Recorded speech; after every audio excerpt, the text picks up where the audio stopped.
Greetings, YouTube. On Saturday, December 18th, Congress voted to repeal the Don't Ask, Don't Tell policy, which has been in effect since 1993. A time which has seen 13,000 of our service people kicked out of the military because they were gay, bisexual, and the military had discovered this. 13,000 volunteers who said that I am willing to lay my life down for my nation were deemed unworthy because of who they loved. I've never been a supporter of that policy, and I am very, very glad that it's been repealed. I look forward to when Obama signs the repeal into effect, and I look forward to when all the paperwork finally gets pushed through, because the military is saying it could take as long as a year for this whole process to get done. And that's probably going to be slowed down by those dragging their feet, because there are people that supported that policy who wanted our service people, our brave men and women, to hide, to lie about who they were, even though lying is a direct violation of military code. If you lie while you're in uniform, that's a violation of military code, and yet we told our troops that they were supposed to lie. And that's unethical and immoral. I would go so far as to say barbaric. Because you see, there are many nations that have had openly gay and bisexual troops. And guess what? All their nations are still standing. The world has not come to an end. The earth did not open up and swallow us all. Because this isn't a gay rights issue, folks. This is a civil rights issue. This is a human rights issue. And I can't really think of two better examples than what I'm about to quote right here.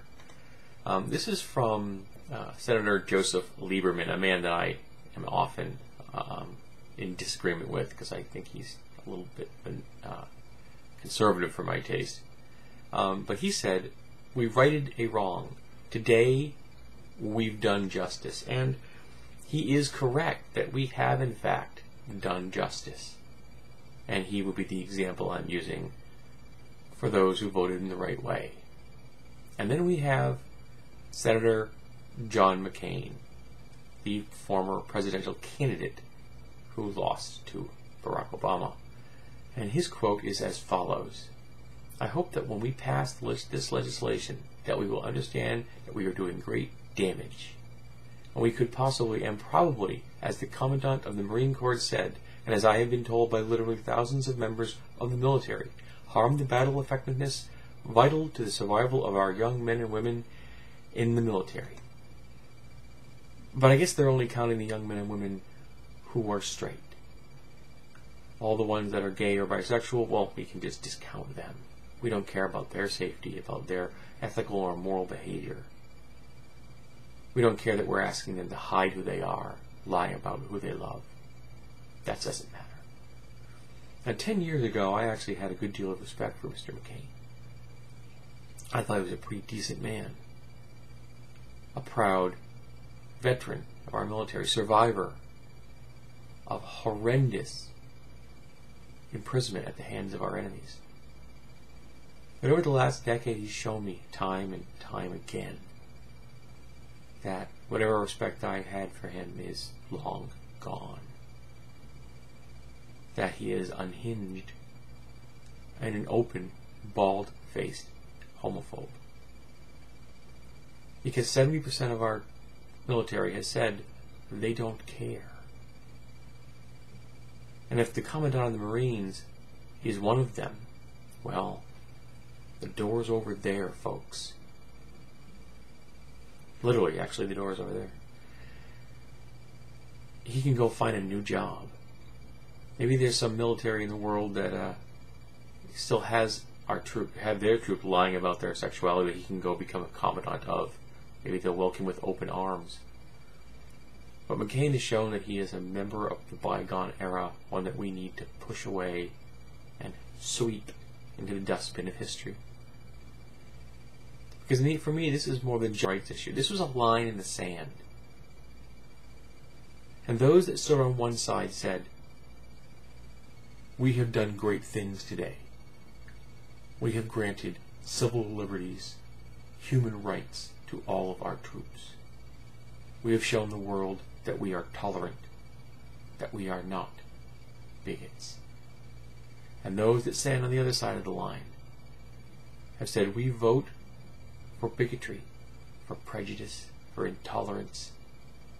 We vote against human rights. I don't want those type of politicians in my government. I want them gone. I want them voted away, because they've shown that they are not Americans in my mind. Because when you vote against civil rights, against human rights, against your fellow citizens' best interests, that's un-American. It's unworthy of us. We are bigger and better than that. So I'm very happy today that Don't Ask the Hotel is going to be swept away.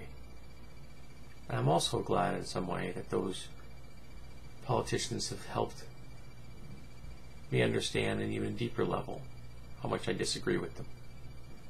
And I'm hoping that someday the people they represent will show them that, you know, we need you to go into the dustbin along with that policy.